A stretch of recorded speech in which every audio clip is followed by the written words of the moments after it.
Well, hi, good morning. Thanks for joining me in my shop here. Oh, I just finished an hour and a half of off-camera sorting out what has gone wrong with this radio after my work last night. And you know, I should not have worked late in the evening. But I want so much to get this radio working well and out of here. So last night I was tracking down a problem, and in the course up in this area, the radio, and up in the course of doing that, I discovered that the wiring in this area did not match the schematic. So I made the assumption that I must have booped it up years ago when I was working in this area changing capacitors, and I decided to set it straight. So using the schematic I had, I moved some wires around here and there, made this match the schematic, but you know, there was one connection that just wasn't adding up properly. It just wasn't quite working out. So I kind of left things as they were, operated the radio, I think right at the end of the last video, and it's motorboating. So this morning I decided I'm going to verify that for sure I have the correct schematic. You know, there's a number of versions of these radios as they built them over the years, and they built these things for, I don't know, 25 years they built these radios, almost identical. But of course they made improvements along the way. And it's very important to make sure that the information you're using when you have one of these radios is the correct information for this exact version of the radio. Okay, so this morning I spent quite a bit of time going through the BAMA website. That's the Boat Anchor Manual website. Great website. There are many versions of schematic for this, 6 or 8 of them, I guess, something of that sort. This particular model is the JX model. It's the most common model, and this is an older version of it too, as far as I can tell anyway. Well, I found a schematic that matches this radio perfectly, unlike the one I was using previously. But the good news is that inside that manual was another table of resistor values, just like this one. This one I printed from what I now know is the wrong set of information. And all these variations I have, which I never spoke too much about, but just about every reading I took was 2 or 3 times higher than the stated amount on here. And I put that down to the effect of using a high impedance instrument. Well, now I have the correct chart, and it turns out that all the expected values for resistance are very close to what I measured, except for the few oddballs that I discovered. And so in fact all these measurements I took are very, very close, maybe within a couple of percent, always a little bit high, and that could be because of this meter versus the meter that they used to make these measurements originally. So good news all around. I've now restored this part of the radio back to the way it was. I've undone my mistaken impression of my mistake. So you know, 2 negatives make a positive. Here we are, back to normal. I'm about to turn this on in the hopes that I won't hear motorboating, and we're in position now to go ahead and do the alignment. So let's switch it on and see what happens. Double checking everything here. Okay, I'll turn the volume down on my amplifier. There we go, we're plugged in. Here we go.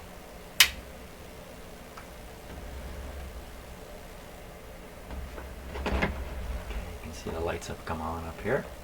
The volume is down minimum. Turn the RF gain up full. It's on automatic volume control anyway, so the gain setting doesn't have too much to do with the radio. I'll turn up my amplifier over here, and we'll turn up the audio here. Lovely. For an antenna, did I leave it on? Yeah, I have a 6-inch piece of wire. I'm currently listening to around 10. What are the chances that a 6-inch piece of wire is going to pick something up here?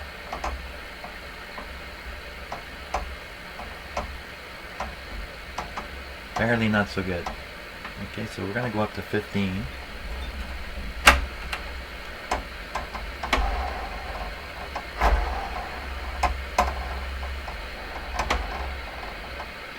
20. There we go.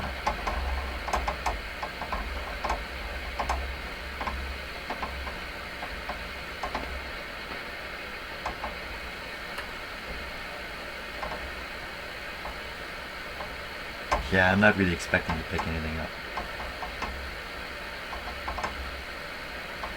That's a little bit too short of a piece of wire. So, okay, let's feed in a signal from the signal generator and make sure that this radio is receiving. And then finally, I think we're set to go on checking the alignment on it.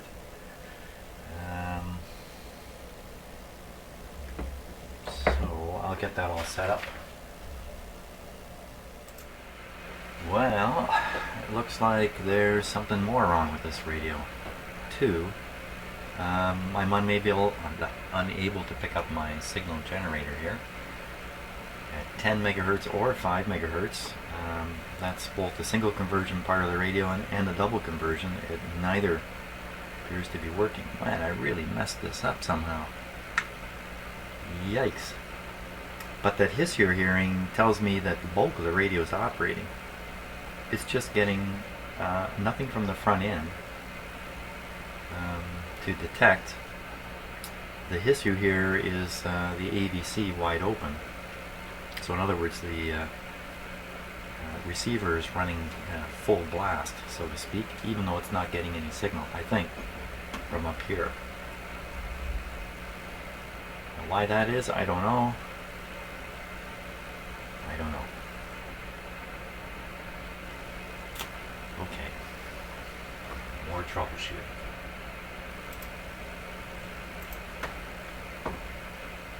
I should shoot myself. That would solve the trouble. Okay, so I've spent a lot of time comparing the schematic, which I believe is the correct schematic now, to the circuitry in the radio. I put everything back to the way it was. So everything matches the schematic perfectly right now, but I'm still not getting any radio output. So I became suspicious that perhaps the local oscillator is not oscillating. So I've hooked up the scope here. You can see it. And I've hooked it up. You can see the scope lead going in. And I've hooked it up to the point at which you should see the VFO output, the variable frequency output, or a local oscillator. And sure enough, there's a great signal there. But here's the thing. If I tune the radio, this should change frequency. So I'm tuning. It's not changing. Seems like it's getting unstable there or something. But the frequency's not changing. And if I turn off the VFO and turn it on to crystal, nothing changes.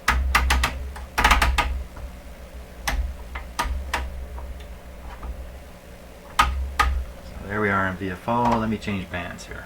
Changing bands, nothing's happening. So clearly the local oscillator is just on its own, so to speak. It's just oscillating away.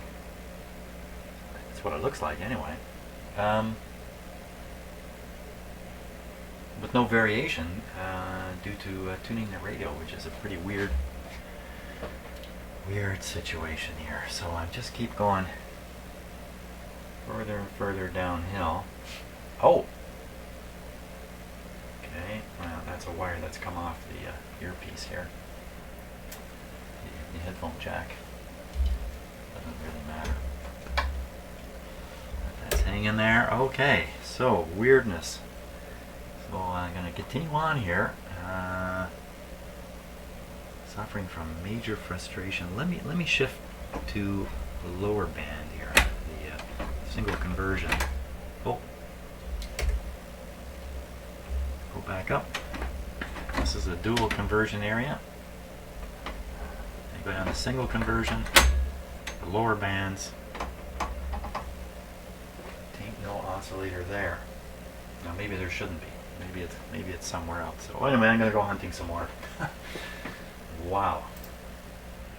Okay, so I pulled out the 6C4. This is the oscillator tube, and it's not hot. The set's been on for a long time.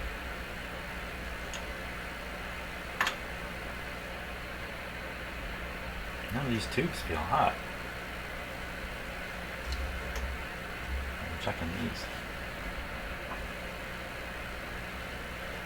I feel like they're room temperature.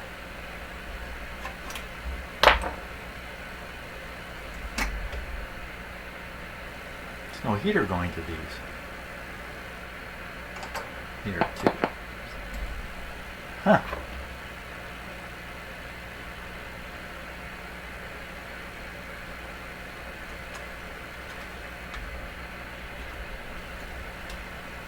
Yikes.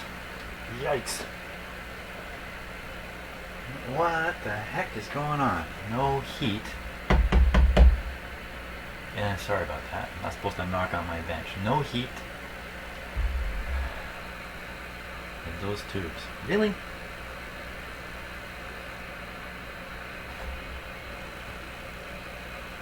Everything else seems to be heating up. It looks like this whole string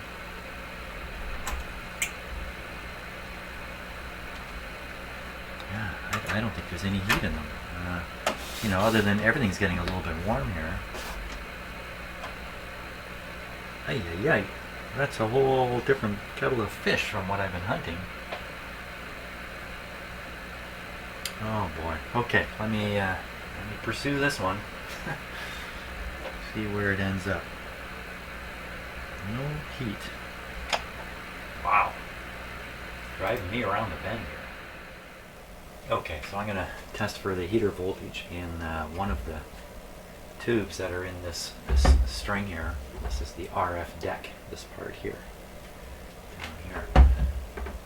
You cannot get to the bottom of it from underneath. You have to remove this whole deck, and of course once you remove it, there's no operating the radio. So it's tricky business, and it's a lot of wires going in and out of there. Okay, so I'm set to 20 volts on the AC scale. Switch on. And it's pin 3 and 4. Sorry about the light here. It gets a little lousy. 1, 2, 3, 4.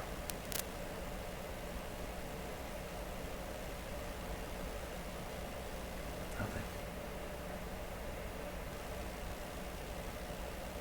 Funny, I got a reading there at first.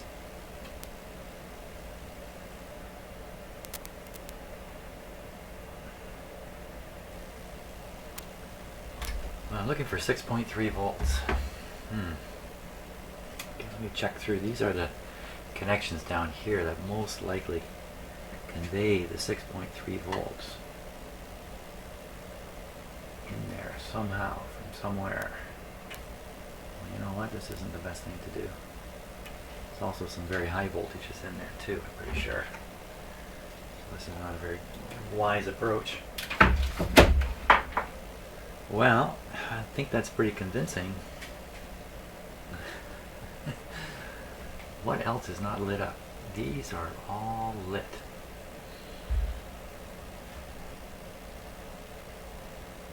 Maybe not this one.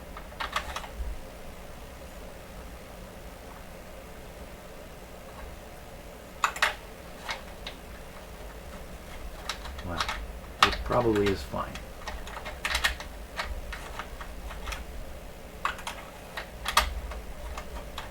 Size. Okay. Well, we got to find out why there's no heater voltage here, no current for those heaters. I'll shut this off before I shock myself. I'm gonna have to determine which of these wires is actually conveying the 6.3 volts into the radio. So I'll spend a little bit of time studying schematic here. Okay, so we can take a look at the schematic here, and we see here's the different windings in that big transformer that I once burned out years ago. These are the windings for filament and light bulbs too. Here's 7.5 volts. I would have thought 6.3, but 7.5. And if we follow this over, goes through some coils here, it reaches the tubes. There they are. First RF, second RF, and then down here is first mixer, and this one, HFO, high frequency oscillator. Those are the 4 tubes that are on the deck. None of these are receiving their power. So if one of these coils was open, 2 of them would work and 2 of them wouldn't.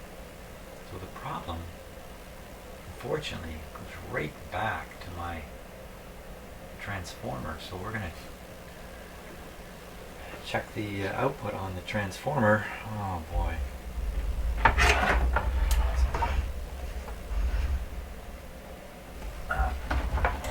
Really be surprised if there's no output there. Almost forgot to flip the camera back.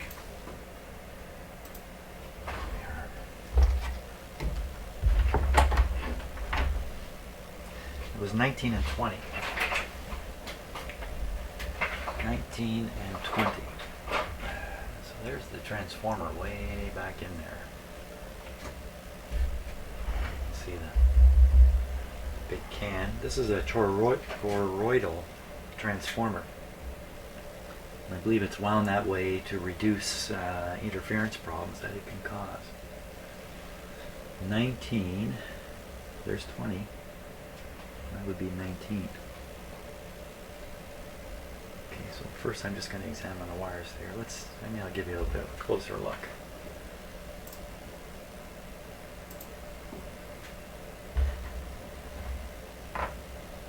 Okay, so this is where we are in the bottom corner here. This transformer is an add-in, by the way. It's an audio output transformer, or impedance matching transformer. So there's the bottom of the transformer.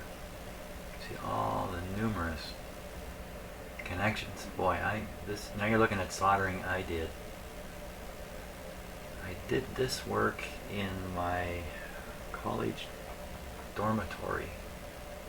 I can't really call it a dormitory. It was a co-op apartment building, but to help you understand. So there's 19 and 20 right there. Ooh. Oh boy.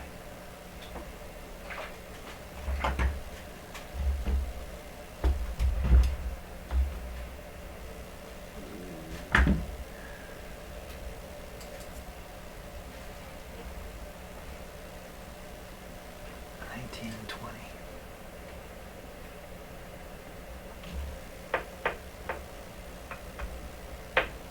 Pretty good. Well, 20 just goes to ground here. All the wire comes right to this terminal here. So this is the business wire here. Now let's put the voltmeter on it.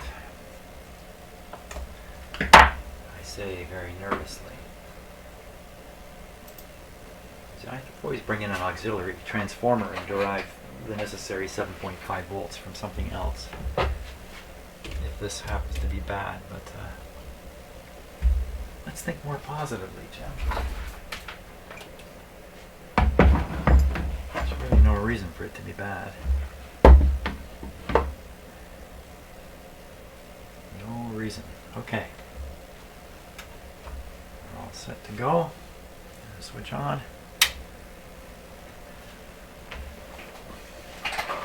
Chassis to that terminal. 20 volt scale.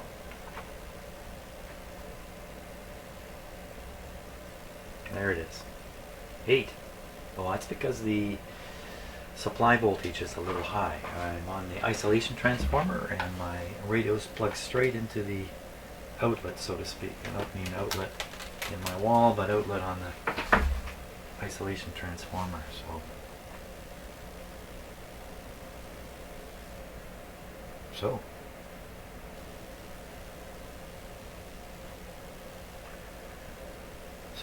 So how come it's not making it there?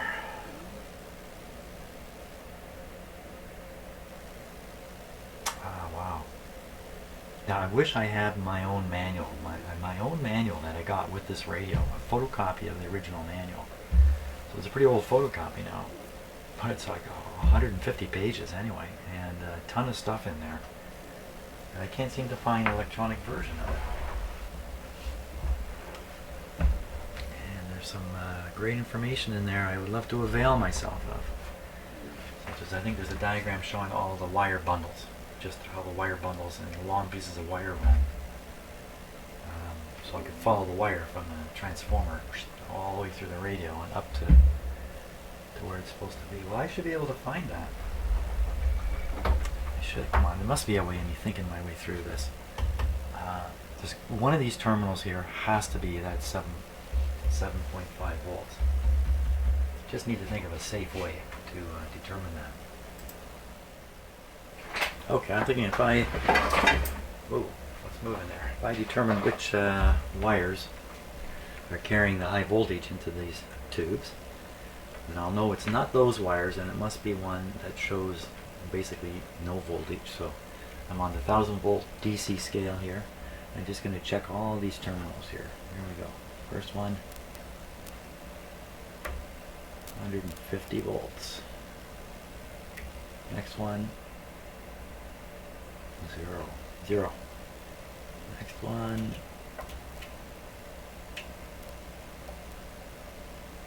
150 volts. Next one, 300. Ooh, keep your fingers away from that. Next one over here, another 0. Last one, 150, and then the one in the back here, 150. So we got this one and this one showing no DC voltage. Okay. I don't think I can hurt my meter or anything, actually, if I have it set wrong. So this one, basically nothing. And this one, there it is. There she blow. Okay, so this wire, something's going on here. There's 2 wires coming off of here. Let's see if I can follow those 2 wires now on the schematic. So the 2 wires at the top. Let's go look at the schematic here.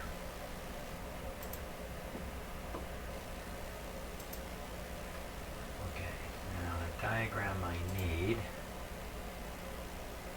is, let me hunt it down here.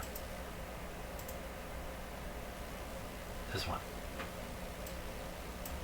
Yeah, okay, so this is that little area I was just testing all these terminals right here. And I found this one and this one.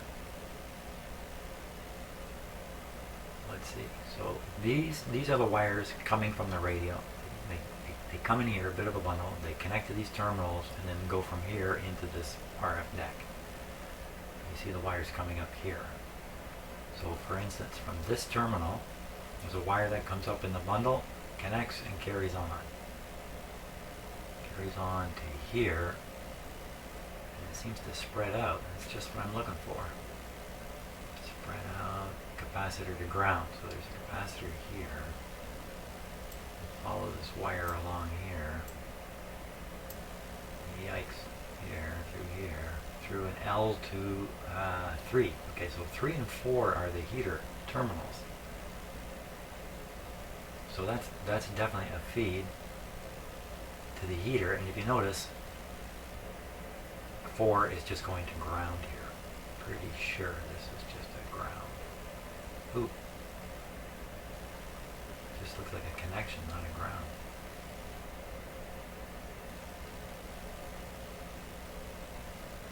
Okay, I'm not sure how to read this particular little symbol here for sure, what that means. It could be a terminal connection point, something like these. But I thought earlier I saw those were grounded points. See, they're showing like they're little studs coming off of this metal plate. So, you know, I remember what this looks like. I think these are terminal studs. You can see this capacitor coming around and connecting. It's just connecting here, not going anywhere else. So that's what these are. These are little tabs bent out on this metal wall, and this one's been used as a, so there we are. So here, back to here. So one side of the heater goes to ground, through the chassis back to that transformer, and the other one's here. It's just, this is just an inductor blocking any nonsense from traveling on this wire. So that's definitely the wire. That is definitely the wire. This is definitely the wire. So what's the problem with the wire? Well, if we measured the voltage on this terminal, we know the wire going into the radio is good. So it's getting all the way here. So it's just this connection. I just resolder this connection. Maybe we're all back in business. Maybe that's all it would take. Okay, good. I got me a theory. Everybody out of the way. Okay, shut her off.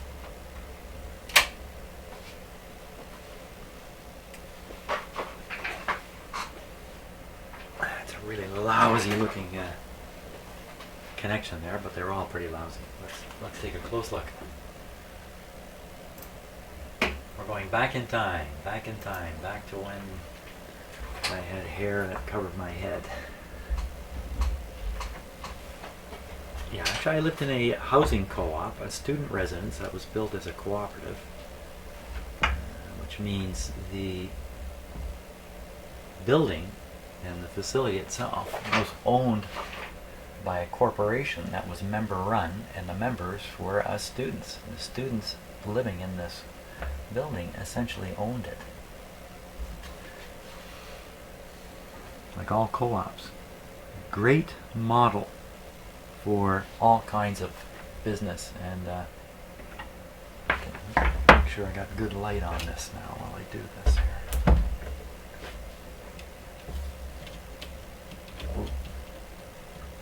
Good light on the camera is not good light for my eyes here.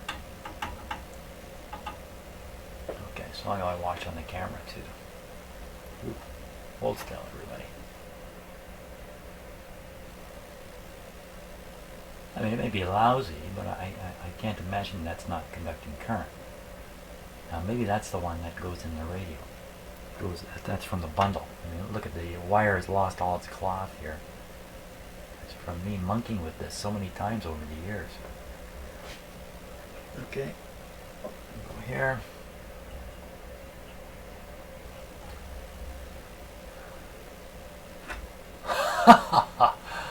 Well, that be it right there. There she is. Just remake this connection. And I think we're going to have a radio. Okay, I'm all excited now. I'm all excited because what appears to be light at the end of the tunnel has shown up. So I will enjoy the... It may well turn out to be a false sense of hope.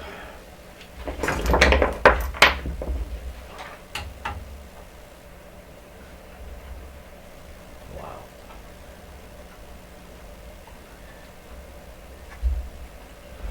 This isn't...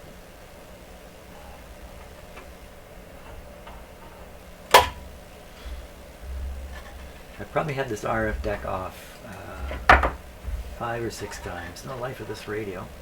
The last time, a few years ago, to replace all the capacitors under it. There's a lot of capacitors under here. A lot of work to replace them.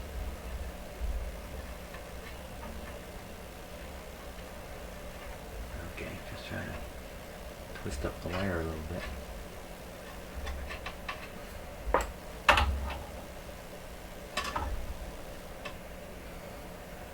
Some of this cloth here. You know what? Let's see if I can just get a little better view of this.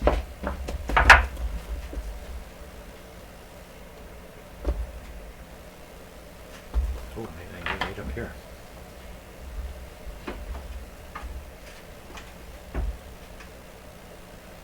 Okay.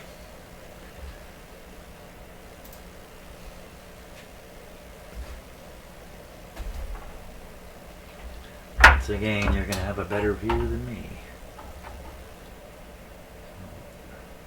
I'm sure sometimes you must watch me struggle with my tools and stuff and wonder, well, can't you just grab it? And usually in those situations, the camera's up really close, and you just, as a person watching the video, really don't comprehend what's going on just out of view of the camera. Understandably so.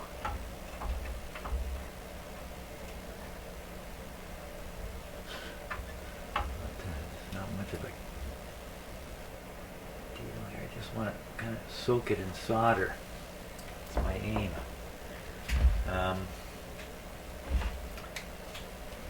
But often it's really difficult for me to do the work with the lights and the cameras and all that stuff. That's my excuse. Okay, what's happened here? Can't be staring at that.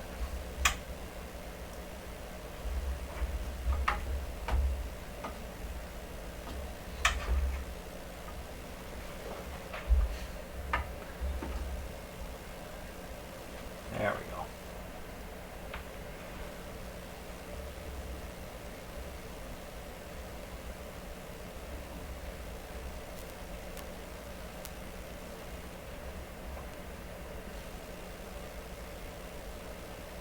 These wires are hard to solder too, if I remember right.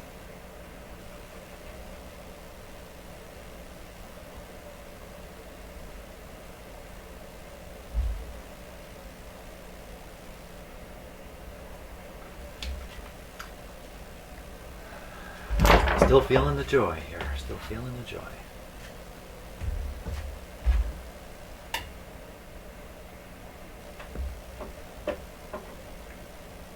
Well, that's nice. That's not so nice.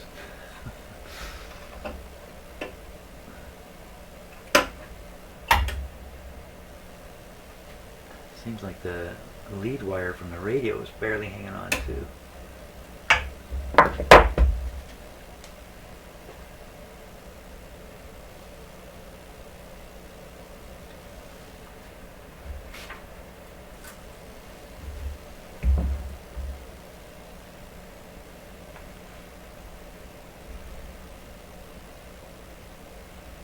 Get the right terminal.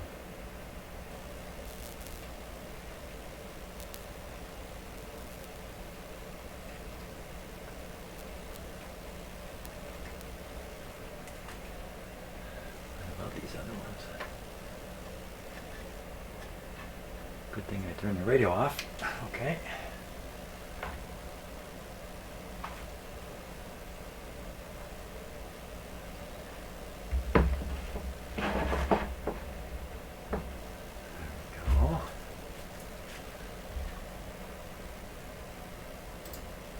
Gives you some idea where the camera was positioned for that. Okay, anybody want to wager now? I'm just checking the height of these wires. Put that metal plate back on. Not a lot of clearance in here. Okay, I would bet a lot that this is going to work. The whole radio is going to work properly. I would bet a lot because I'm the only one here, nobody can collect. So I'm going to bet $100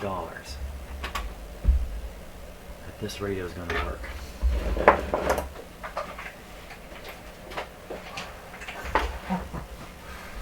Ho ho ho. Turn on my signal generator.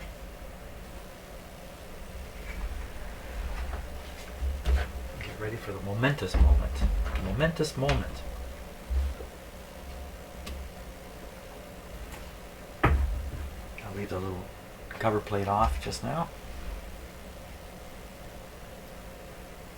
I need to turn it on to really get going on here.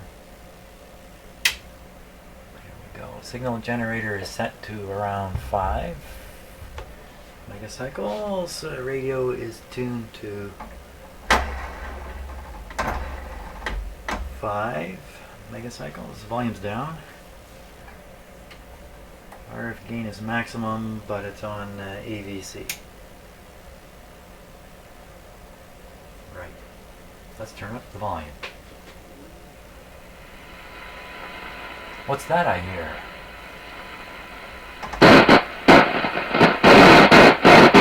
Wow.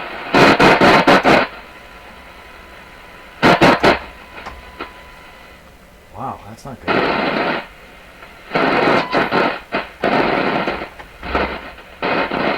But that's pretty good.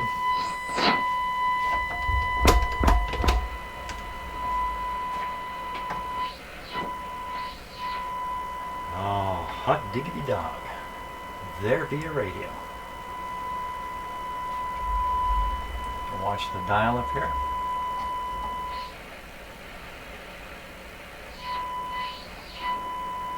This is calibrate. This is a very calibrated meter. Decibels from 1 microvolt.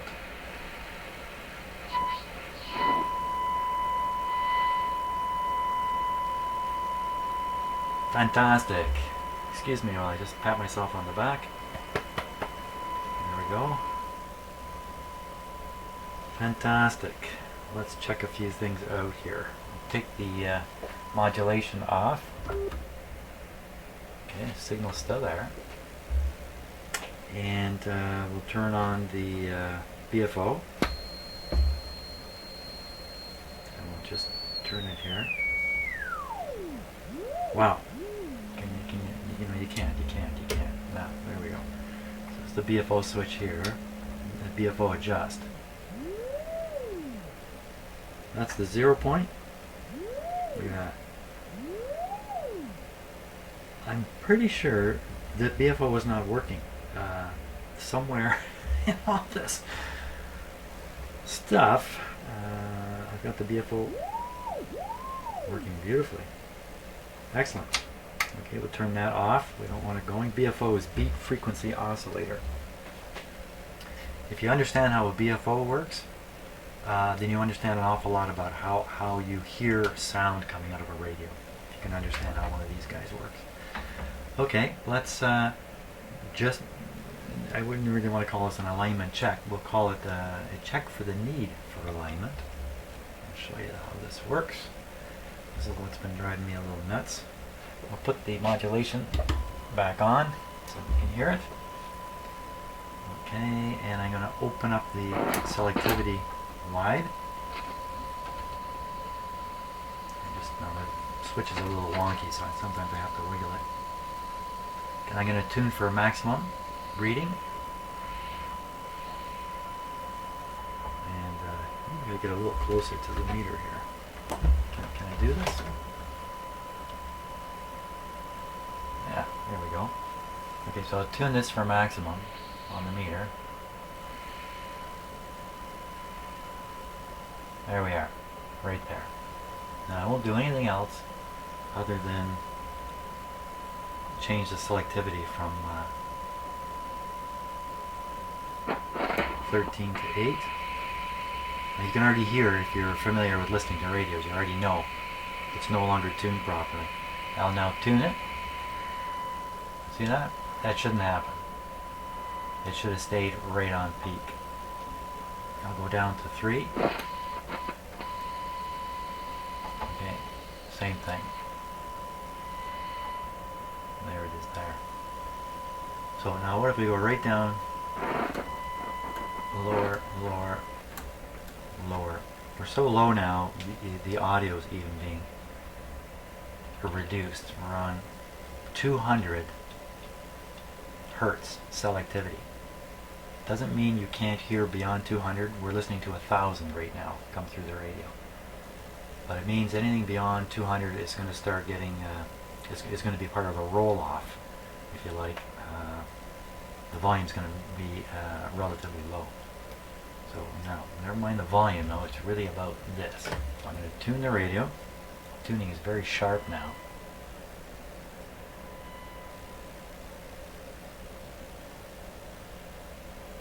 Okay, I'm going to give you an idea how much movement there is in my fingers here when I'm doing that. Okay, this is exactly what I was just doing. this huge knob, I'm moving just the tiniest amount, as you can see. If you look at the dial, you won't even know it's moving. But down here, this one, it's a little hard to see from this camera angle. This one, you can see the movement in it. That's the tuning feature of this radio. Can I have to fool my camera here?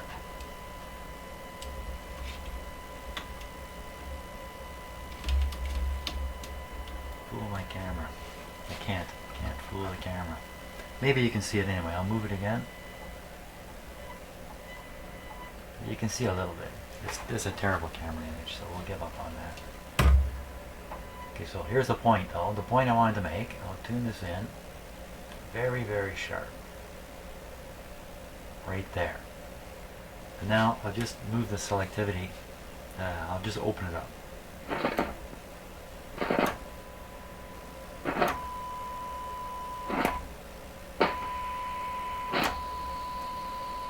It stayed at the same level the whole way, didn't it? But here's the thing.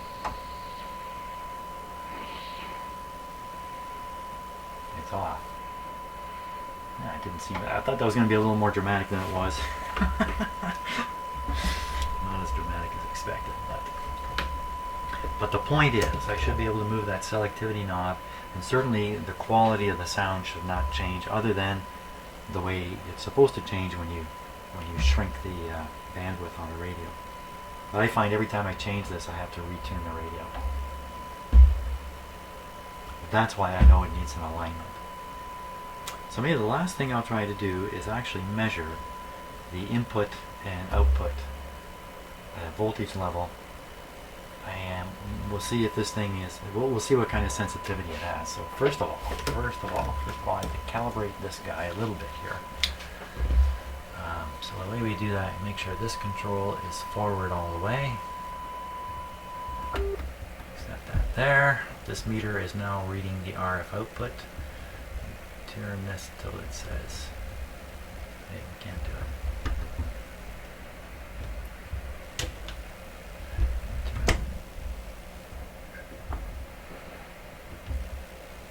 Turn this until you get 10.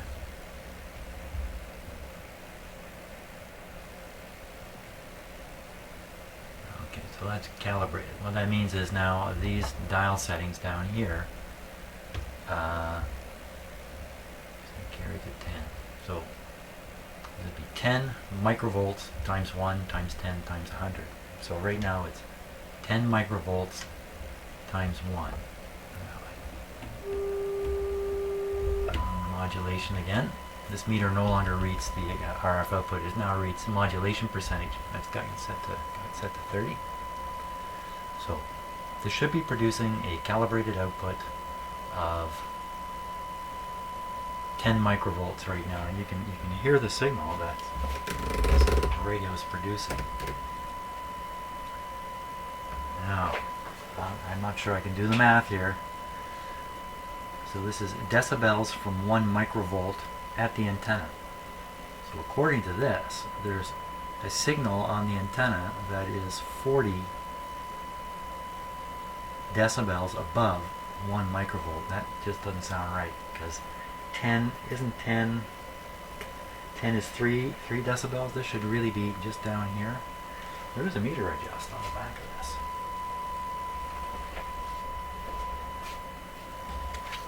Let's see what happens if I adjust it.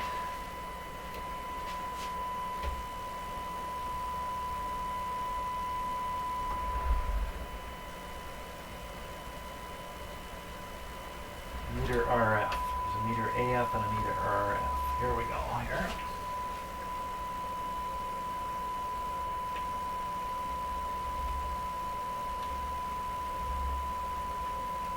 Wow, not doing much of anything, is it? Oh. I think this is a case of better leave it alone. Okay, so based on this test, I would say this meter is quite generous. If I flip this, that's now 1 microvolt on the antenna. It's almost at the 0 mark. There could be problems in my setup when you're sending signals like this through these cables, stuff like that, through the cables, because of impedance mismatching and stuff like that. If the impedances aren't matched properly, this meter can be off when I'm setting it. So it's still arguable, unless I introduce another meter, which I could. I probably will. Maybe I can adjust this right to 0. It's pretty close there. 0 is what it should say.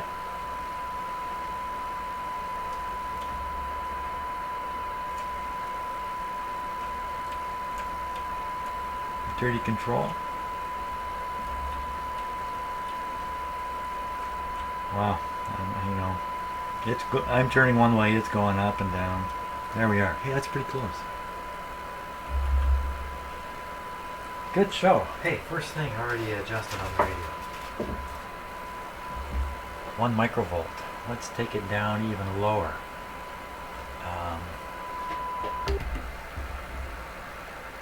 1 microvolt.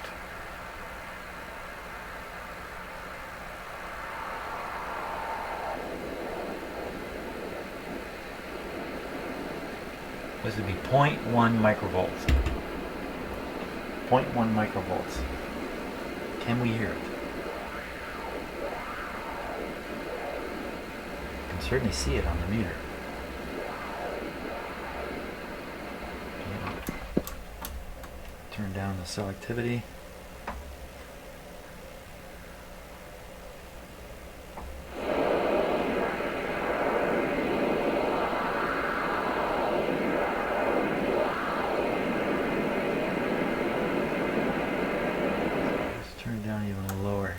Minimum selectivity here. I'll change the tone to 400. 400 hertz. So you can hear it.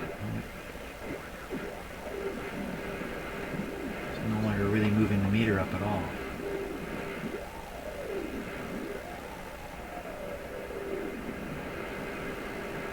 But it's there.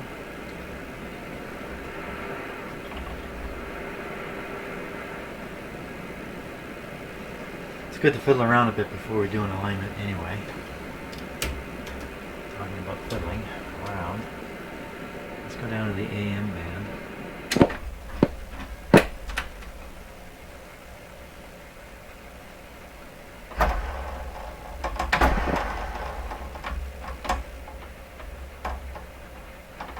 And there's basically no antenna. The cable I've got is a shielded cable going to an instrument terminated properly. So what we're going to do is, we're going to take that off.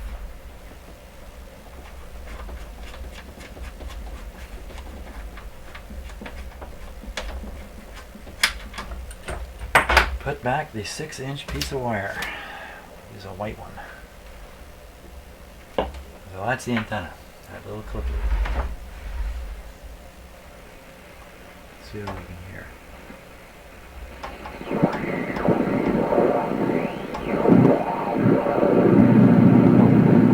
Way down, the selectivity's way too low. Let's put it there.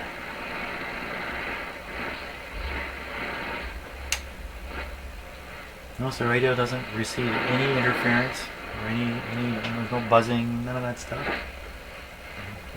Hope it's working. Let's go down another band. 550. That's some interference. Yeah.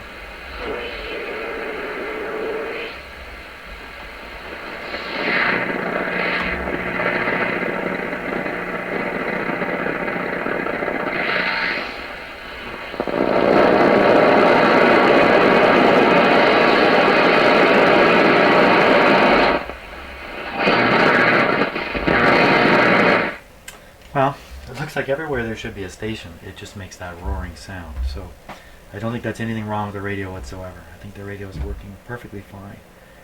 And it's finally time to do the proper alignment. Yeah, I could have had my camera this way the whole time. That would have been, that's much more comfortable to look at, isn't it? Too bad the lights are so bright on. Hey, thanks for watching. It's been quite a journey, but persistence has paid off once again. And the next video, I'll be aligning this guy. We'll get her tuned up really great, and then it'll be back into my office, set up on a beautiful outdoor antenna. I shouldn't say beautiful, but a good outdoor antenna, and the fun will flow. So thanks for watching.